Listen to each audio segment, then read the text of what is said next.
Hi guys, Terry here. Thanks so much for stopping in. Guess what? It's turkey time. Yep, the holidays are quickly approaching and we're all thinking about putting on a big turkey feast, whether it's for Thanksgiving or Christmas or just for no occasion. If you're new to the kitchen and you've never tackled a turkey, don't be intimidated. Yeah, turkeys used to intimidate me, but not anymore. And I got your back.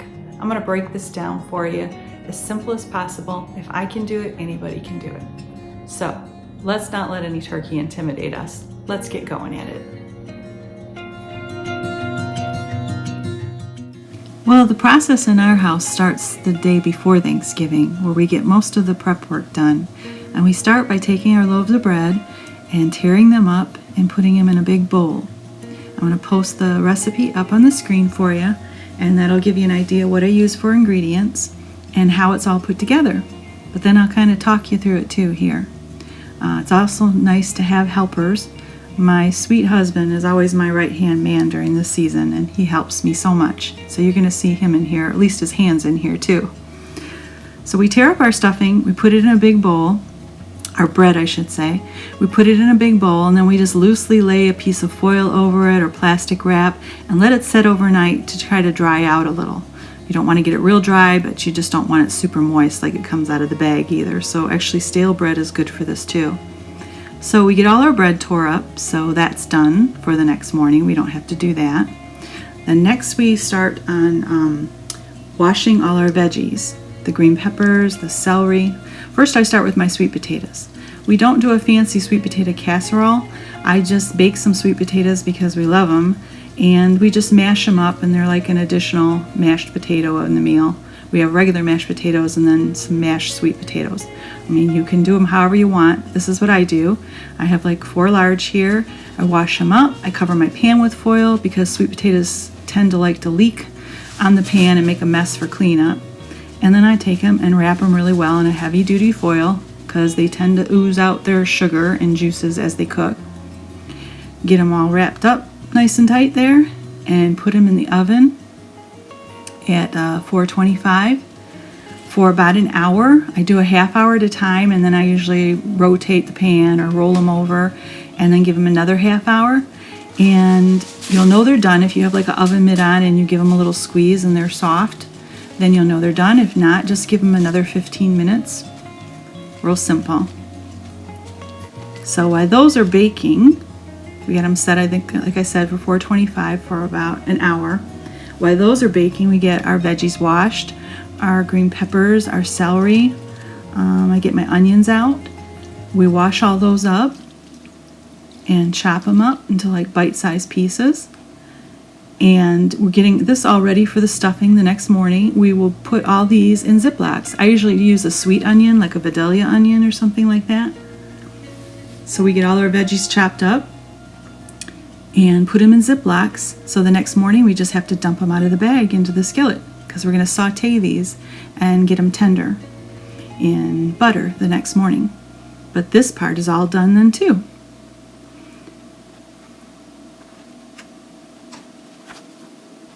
Sped things up a little to not bore you too bad.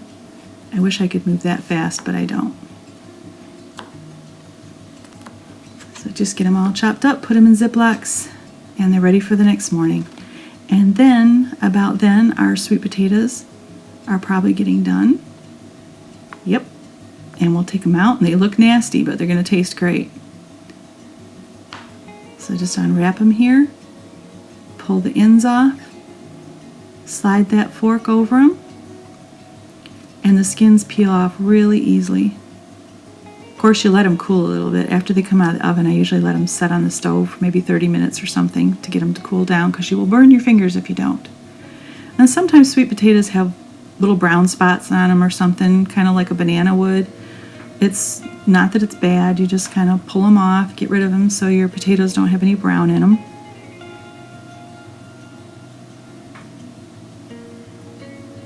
Set it aside. And then when I roll this over on the other side, it's got a little brown spot, and that's just where it laid on the pan and baked. Sweet potatoes have a lot of sugar in them, so that's why it's easy that they can burn. Just scrape that off. It didn't affect the taste at all. And then just go on and do the rest.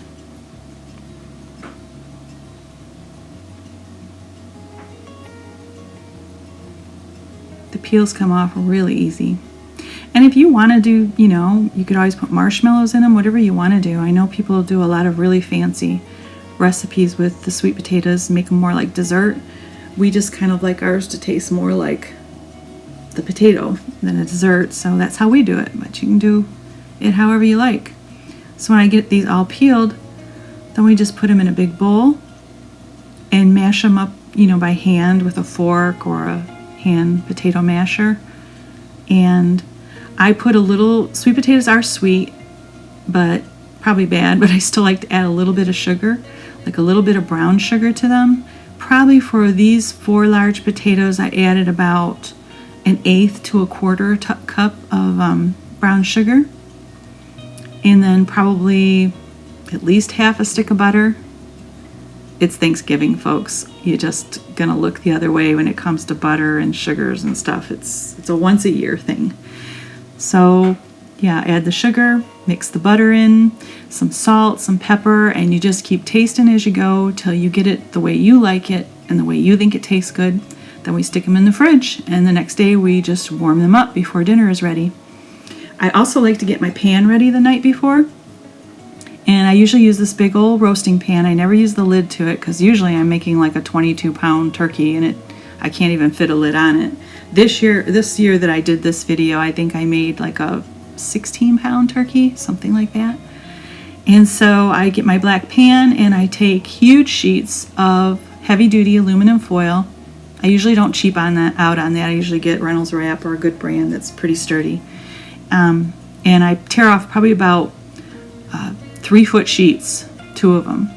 And I just set them down in the pan, make sure they're down in there, and I fold the edges over lightly, because that's going to be the tent that we're going to cover the turkey with once he's brown, and that will hold in all the moisture and juices, and you'll get a nice moist turkey instead of a dry one. Next, this is the morning of Thanksgiving, and we're going to start making our stuffing. I take the 2 tubes of sausage. This year I had used whatever brands I had found. We were living in a different area and I couldn't find what I usually use.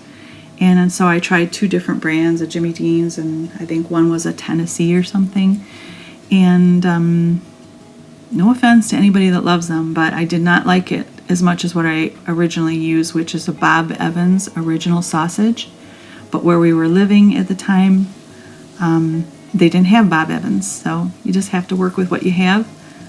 Bob Evans just has a really nice flavor to it, and it really, I think, affects the flavor of the stuffing. But, you can make up with it in other ways. More salt, pepper, sage, stuff like that. So I just kind of chop it up and fry it in my skillet or any kind of pan, as long as you have a pan big enough. It doesn't have to be an electric skillet. And just keep moving it around and fry it until there's no pink left anymore.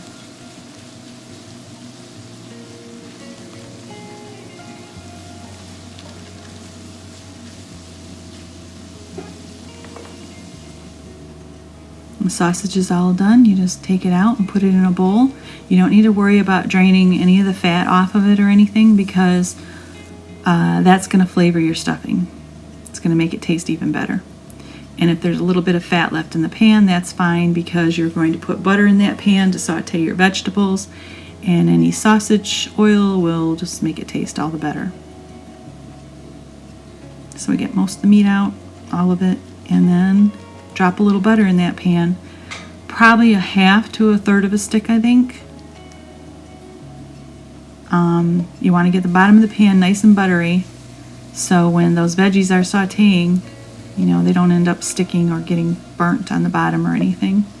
Plus, you're constantly going to stir the veggies. Not constantly, but occasionally you're going to stir the veggies to make sure they're not sticking or burning on the bottom, and to rotate it, to try to flip the ones on top and the bottom so they all get cooked evenly, because it's a lot of veggies. And if you don't want to use all of them, you don't have to. I'm just giving you the basics of how I do it and what I do and what I use. But just like I said, I had said the same thing in a chili video I posted, that, I'm just giving you a basic idea here and showing you what I do. But the neat thing is you can change this up, add things, take out things, make it however you like for you and your family's taste. So I put the rest of the stick of the butter on top of the veggies, and we're going to cover it, and we're going to let it simmer and cook, and occasionally stir and flip and whatnot. It'll probably take about 15 minutes, I think, for them to get tender. We just want them to get tender so they're not crunchy anymore. We want them to be soft, not cooked to mush, but just nice and soft where you poke them with a fork and the fork goes in easily. And the house smells so wonderful. You won't believe how great that sausage and those veggies make the house smell. Next, we're going to open up old Tom here, and we're going to give him a bath. We're going to rinse him out. Take out all the little hidden surprises they have inside, which is kind of gross, but every time I cook raw meat and I get up early in the morning, have to make a turkey, and I look at raw meat, it makes me wonder why I'm not a vegetarian. I have to admit, it is kind of gross. But once you start roasting it and you smell it and you eat it, you'll remember why you're not a vegetarian if you're not. It smells and tastes delicious. This is kind of like the worst part of the job, I think. They hide all sorts of lovely things in them, like the neck. And of course, this is for people who have never done a turkey before. I'm sure all of you could teach me so much that I don't know yet.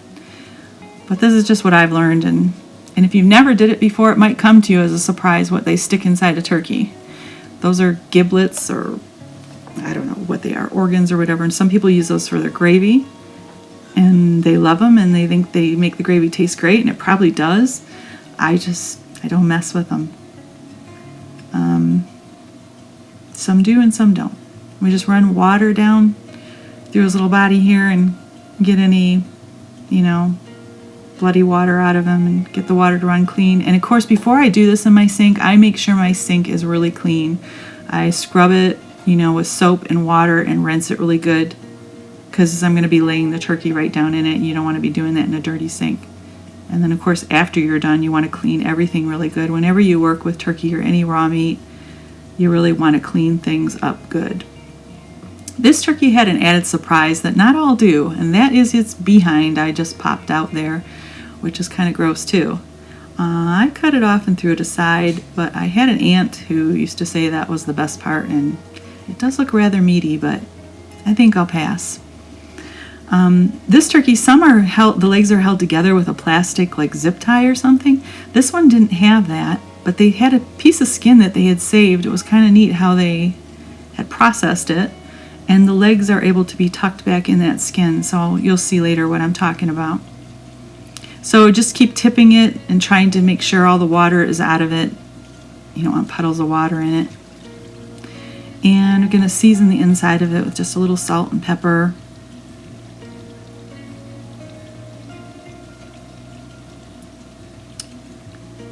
And then he's pretty much ready. We'll set him aside. This foil I got out, and I like to spread my bread out on a flat surface in one layer when I do my stuffing.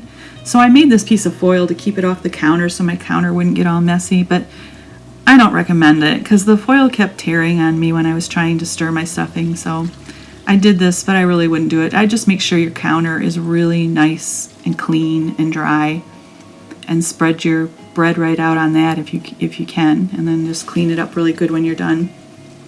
But I usually put my bread out all like this, and I didn't show, but I sprinkle my sage and my salt and my pepper on the bread, and I kind of mix it around with my hands to get it distributed good. And then, of course, I add the sausage and the veggies, and I use a slotted spoon for the veggies because you don't want to put all that water in it unless later you decide your stuffing is too dry, and then you want to add a little of that juice, that veggie buttery juice, to moisten it up a little more. But just keep adding it, and see it's in a flat surface so it kind of distributes it good, and then I just kind of lightly overturn it. Now everything is cooked, so you don't need to worry about taste testing it. This is what you need to do to get it the way you want it. You just keep gently mixing it, And then occasionally take little clusters of pieces with some bread and some sausage and some veggies in it and taste it and see what you think. If you think it needs more sage, then add a little more. If you think it needs more salt or pepper, sometimes I use celery salt, which is really tasty, but very strong too, so you gotta make sure not to use too much and make it too salty. But sometimes I use a little celery salt or seasoned salt. Right here I'm grabbing a little to taste to see what I think. You want to get a little bit of everything so you get the flavors of it, and see what you think. I will tell you though, put your sage in it, but I didn't show you the sage. I'm sorry, I forgot to show that. But I use rubbed sage, which is kind of like a lighter, flakier sage. It's not like really finely ground. And I use rubbed sage, usually like McCormick's or a good brand, because you don't want to cheap out on your seasonings.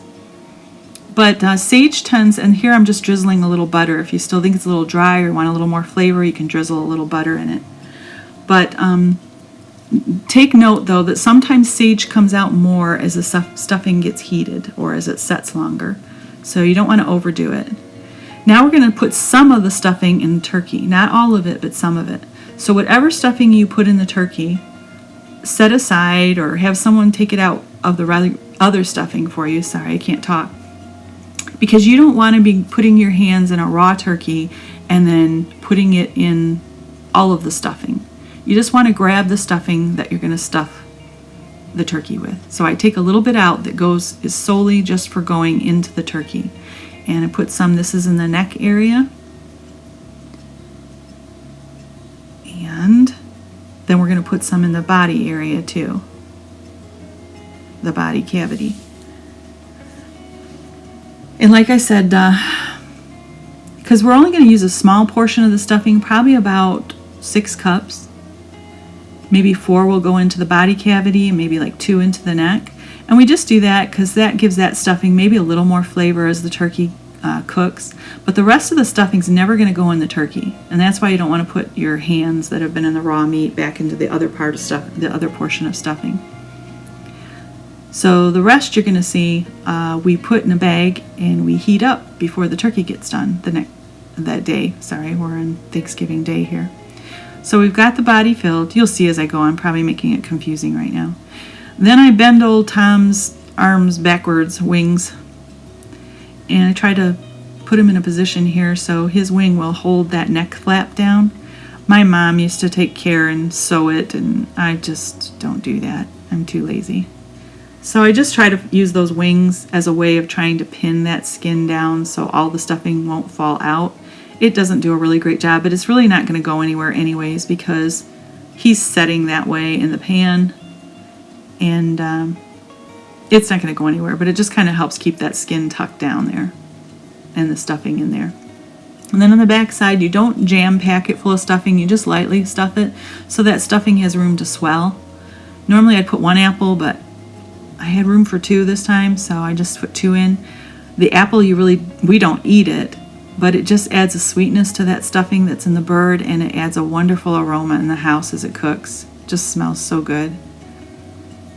So now I gotta gently lift old Tom up there and get him in this pan. Sorry when my shots are out of frame here. I discovered it's really hard to do this and film it at the same time, so please be patient with me.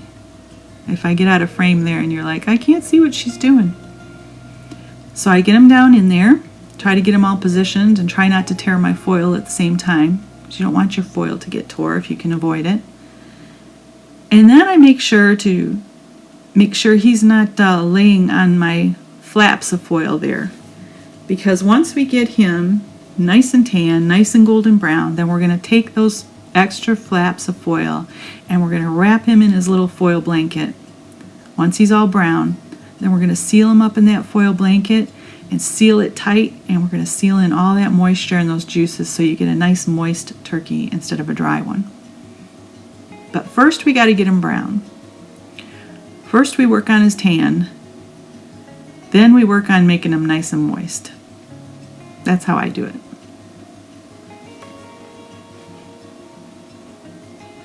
Add some water to the pan. You can add it on the other side of the foil, add it right in next to him. You want a little bit everywhere, even though there's an opening in the center of those 2 foil pieces where the juices are going to go in and out of the pan anyways. But I just put it all around him. That's going to keep him moist as he cooks. You don't want to let your pan go dry. You want to always make sure that he's cooking in some water there. You don't want to boil him or nothing. You don't want it real deep. But just probably when I was done, I probably put about a half a quart of water in. Then we take some softened butter and we just lotion up Tom here with the butter so he gets a nice tan. We want to get him nice and brown first. And I know it looks like a lot, but it's going to melt and mostly end up in the bottom of the pan. Excuse my dirty oven, you're going to see a lot of it. And I just didn't get around to cleaning it. You go by your directions on your turkey. I think mine said 325. So I had the oven at 325 and then I set it for about an hour. I let them bake for an hour and check them every hour. The rest of the stuffing now, I've washed my hands. There's no raw turkey on them. They're nice and clean. And we take that leftover stuffing and we put it in Ziploc bags. Now you can heat this stuffing up. I put it in a crock pot, usually before the turkey is done, maybe an hour, and warm it up. You could warm it in a microwave. You can take these bags and double bag them so they don't get freezer burn and freeze them and take them out a month or months later and have homemade stuffing. It keeps really nice in the freezer. My family is so big on this stuffing, they love it that they go through it fast. So after about an hour's time, I check on our turkey here and I give him a little more butter to work on his tan. And then I will rotate the pan and give him another hour. And this is just a process that goes on all day for however many hours. It's going to depend on your packaging. It'll tell you what temperature and how many hours per pound your turkey will need.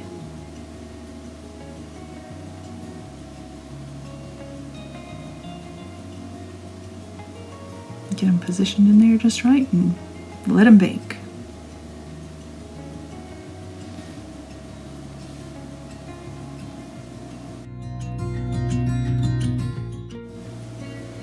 So after a couple hours, then I start the basting process, where I take them out and then instead of just buttering them, I baste them first. Get those juices up and over that turkey to try to keep them moist, keep them from drying out.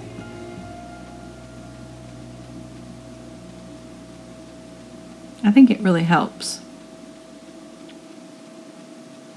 Usually we have nice moist turkeys. I don't usually buy a certain brand turkey. I really don't think it matters if you get a name brand or not. I just think it matters in how you roast it. I think it's important to keep the water in the pan and the butter on it, and then the closer he gets to being more brown, to just seal him up nice and tight and keep those juices in. So I've had a lot of turkeys, some of the brands, Honeysuckle, I think this was a butterball and I just bought it because it was the one that was on sale. But I've bought all different kinds of turkeys and I really don't think it matters what brand. Now for cranberries, I know this isn't real cranberries, but this is what our family likes. I've made real cranberry sauce in the past and I liked it, but the other guys, my guys, I have 3 sons and a husband, we all just seem to like the cranberry jelly sauce here, or whatever you want to call it. And they used to make the cans the same on the top and bottom, and you could use a can opener and get it to slide out. But they made it different, and I couldn't use a can opener and get it out, so I had to pierce the bottom of the can with a knife that I didn't care about, and to break the suction so I could get the jelly to slide out here, the cranberry sauce. And I just sliced it up, and I used a little heart-shaped cookie cutter on it to make it look a little fancier. It was just an idea I got one year because the turkey's roasting, and I've got, most of the hard stuff done, and it's just kind of fun to play around with this. So I used a little cookie cutter, heart shape, to make them look a little prettier. And I saved all these little extra pieces on the side and put them in a little container to eat later. We didn't waste any of it. And if I had lots of company, of course, I'd use more than one can. But since it was just me and my hubby, we only needed the one can. So I put the leftovers in a little container. I had a friend tell me once that turkey sandwiches and pita bread with little bits of cranberry sauce are really good. So that's what I was going to save those for, to give that a try. And these are cherry tomatoes, and yes, I slice them because once I was at a wedding and one of my kids chomped down on one and the inside squirted across the table and on my dress. So I'm kind of paranoid of cherry tomatoes since then. I love them, but I don't like how they squirt when you bite them. So I slice them up. I'm just going to make a little salad for me and my hubby, just to have a salad. And I'm cheating and using bagged lettuce, not being fancy about it or fussy about it at all. If you saw those little feet in the background and those pajama bottoms, that's my sweetie helping me. We actually made this dinner the night before Thanksgiving because we knew we'd be trying to film it and everything, and we wanted to have it all done for Thanksgiving, and then we just ate leftovers, which was a really nice treat to not have to cook on Thanksgiving. So we like almonds on our salad. That might sound kind of silly, but we think it's yummy. Put almonds on it, and it's just enough for the two of us. And then made a little tray here, olive and pickle, some peppers and little cherry tomatoes, and it looks pretty. And I'm showing you this peeler because I'm a lefty, and I don't know about other lefties out there, but it's hard to find a potato peeler that's easy to use. And this is the only kind of potato peeler I ever use, and it's super easy for left-handed people. So just a little note for any left-handed viewers. So I know making mashed potatoes isn't rocket science either, but maybe some have never tried it. And we've had instant potatoes too. I love instant potatoes. It's not bad to cheat a little here and there. We all do it. Canned gravy, instant potatoes, cranberry sauce, whatever makes your life a little easier. I just chop these up and probably about like 1-inch cubes or bigger, and I'll put some cold water with ice on them to keep the potatoes from going brown, because if you let potatoes set at room temperature and regular lukewarm water or whatever, they will go brown if you're not ready to boil them right away. And I wasn't. I just wanted to get all the work done. So I'm constantly wiping down all my counters with soap and water and salt shakers, pepper shakers, everything to make sure there's no raw turkey juices anywhere. Next I'm going to make the little green bean casserole. Everybody probably knows about that. I don't do anything special. I think I just used a couple cans of green beans this year because it was just me and my hubby, and a can of cream of mushroom soup and a little milk in it, and some of the French fried onions. I could have used more, made them creamier, but we don't like them too rich, and this was fine, just enough to give it the mushroomy onion flavor. And so I made and mixed this ahead of time, and this is another thing that when the turkey comes out of the oven, I'll put this in the oven and heat it up. But the preparing it is done. It's just another way of getting a job out of the way.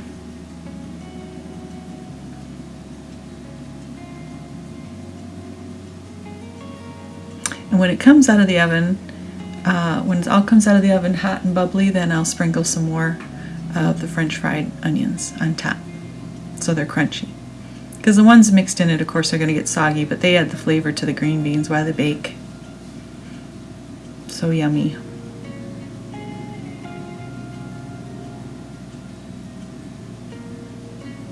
So while I'm waiting, I'll put this in the fridge, cover it up, put it in the fridge, and bring it out later and pop it in the oven when we bring the turkey out to rest and then to get it carved. These and the sweet potatoes will be warming in the oven.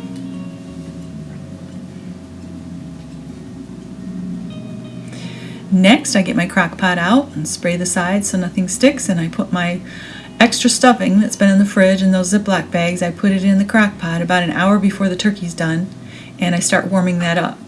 If you're going to have a bigger crowd of people and you want lots of stuffing.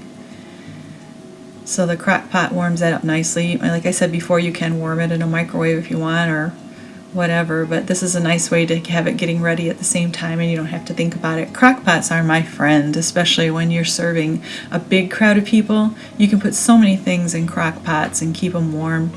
It's just great. My mashed potatoes, my stuffing, sweet potatoes, or the green bean casserole can all go in crock pots. It's just really nice to have a lot of them. And then now I start, when I take the turkey out, we just keep doing this basting and buttering. Check it about every hour. The closer it gets to getting done, then I might start checking it like every half hour. But probably for at least the first 3 hours, I check it on the hour and baste it. Just depends how closely you want to watch it. But if you're constantly opening your oven too and taking it out, it's going to take longer to get it done. Tuck them all in that blanket and seal it nice and tight. He's not, totally brown yet, but he's brown enough now we can cover him. We want to keep that moisture in. And I'm not always really worried about having a perfectly brown turkey either. I'd much rather have it be juicy. As long as it's done and it's nice and moist, to me that's the most important thing. So we've taken it out now. I don't really remember how many hours this was. I went according to the instructions. And we're temping it. And I believe for turkey it's supposed to be at least 165. And most spots I was temping over that. I think I did find one spot where I just barely temped 165. This is another indicator that it's getting done. When the leg starts to separate from the body, that's usually a good indicator too, that it's pretty close to done or done. I basted a little more. I think in one spot I had temped just about 165, so I decided to put it in for maybe like 15 more minutes, which I probably didn't need to, and I could have risked drying it out, but it didn't dry out. It stayed nice and moist, and I just made sure it was done. You don't want to make anybody sick for Thanksgiving by having something undercooked. And now I'm going to suck out some of those juices, put them in the pan, and we're going to make some gravy. And I don't always make homemade gravy. Sometimes I do just cheat, or I almost always buy a jar of regular gravy too. Sometimes I mix it with my gravy because, my homemade gravy I don't think is the greatest. Maybe because I don't use the giblets or whatever. But I add a little chicken broth. I mean, it's fine. It's like any other gravy, but canned gravy's just as good or better. And so if you don't want to go through all this extra work, just open a jar or a can of gravy. I even watched Rachel Ray once, and she showed how she mixed a pork gravy in with her homemade turkey gravy, and it made it a little brown looking and gave it a better taste. So I've tried that too, and that's good. So if Rachel Ray can do it, we can do it, right? I use cornstarch to thicken my gravy, and you use probably, I don't know, what was that, 1/8 or 1/4 of a cup, and then I start with just a few tablespoons of water. Cornstarch is really interesting. You put a little water in it, it turns like cement, so it gets really thick and stiff. And then if you add just a little more, it like breaks that thickness and it turns like milky. It's just interesting to me. It's fun whenever I do it. So anyways, you get your gravy, your juice is hot. And normally, which I didn't have this year and I had forgotten to do, I have one of these little plastic pitchers where I pour my juice into it and it actually separates the fat from the juice. I usually use one of those, but this year I had forgotten and it didn't seem to be very fatty, so I didn't need to worry about it. You just get your broth there nice and hot, and you pour that mixture of cornstarch and water into it and just keep stirring, and eventually it'll start to thicken. I used a little of that chicken broth to add a little more flavor to it, and then salt and pepper. And then with this, even at the end, I think I felt like it still needed a little more flavoring, and I added a little of, it was like a powdery chicken bouillon. You'll see. I think I show the container. And that just gave it a little more, I add a little celery salt sometimes. You just want to, I added a little of that broth base and seasoning chicken flavor, just to give it a nice taste. So I keep that warm on the back burner. The turkey's out now and done.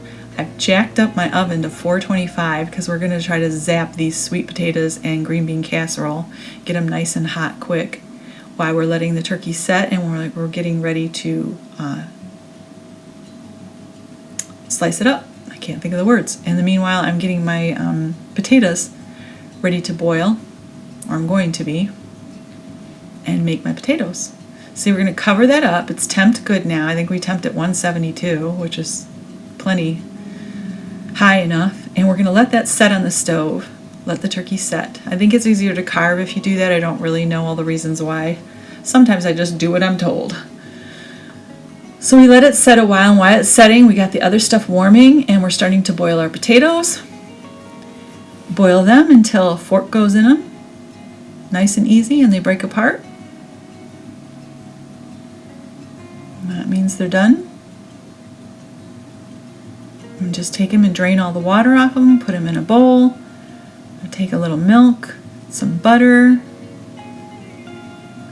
I used to always mix them or mash them with a hand mixer, and then my mother-in-law used to just use the old-fashioned potato masher, and I kind of liked them better that way.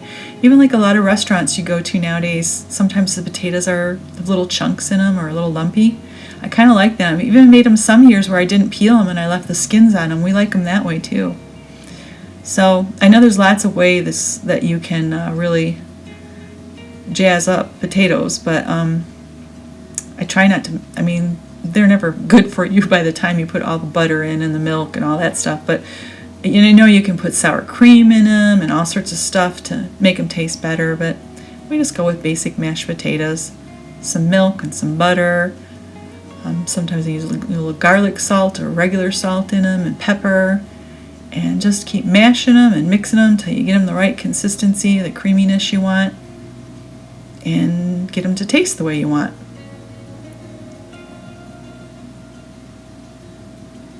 Gotta love mashed potatoes. They need a little more butter.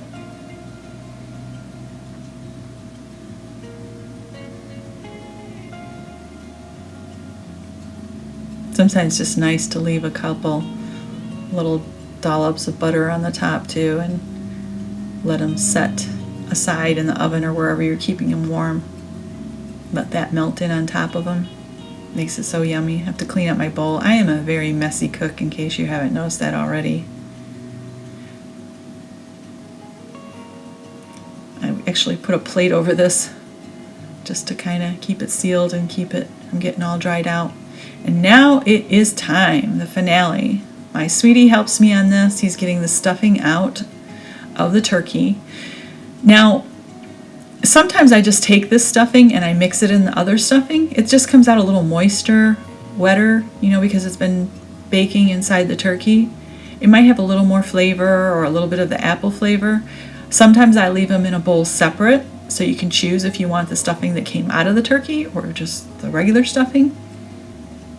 Or sometimes I mix them together, so whatever you want to do. And then you just cut the skin on the neck there open to get out that section of stuffing. Showing you got it all out, pretty much all of it. And he's starting to slice it up. By this time, I'm sure you know, man, the house smells amazing. Between the sausage and the veggies that were sauteed, and the turkey roasting, and the apple in it. So good. And turkeys are such a great buy. When they go on sale at Thanksgiving, if you have a freezer or a way, it's just so smart to pick up an extra one. So they keep in the freezer for a long time. They're just a nice, good meal. And you don't need to have them just at Thanksgiving.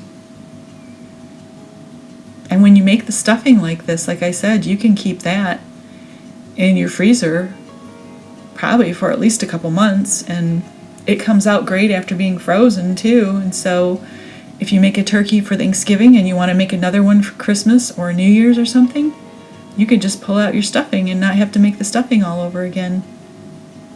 After slicing that turkey, make sure to baste it with some of those juices from the pan to keep those slices nice and moist. And here it is, the finished product. Of course, you have to have dessert for Thanksgiving. So if you want to check out my other videos, I did a couple videos on how to make your own homemade pie crust, and pumpkin pie and lemon meringue pie. And there's so many other pies I make, it's embarrassing, but I haven't gotten videos of all of those yet. But you have to have dessert with Thanksgiving dinner or any turkey dinner, right? You have to have dessert. So I have a couple pie videos and homemade pie crust, and then I have a lot of other sweets, cookies, fudge, caramel corn stuff. So if you get time, check them out. Thanks so much for watching. I really, really do appreciate each and every one of you that take the time to watch one of my videos.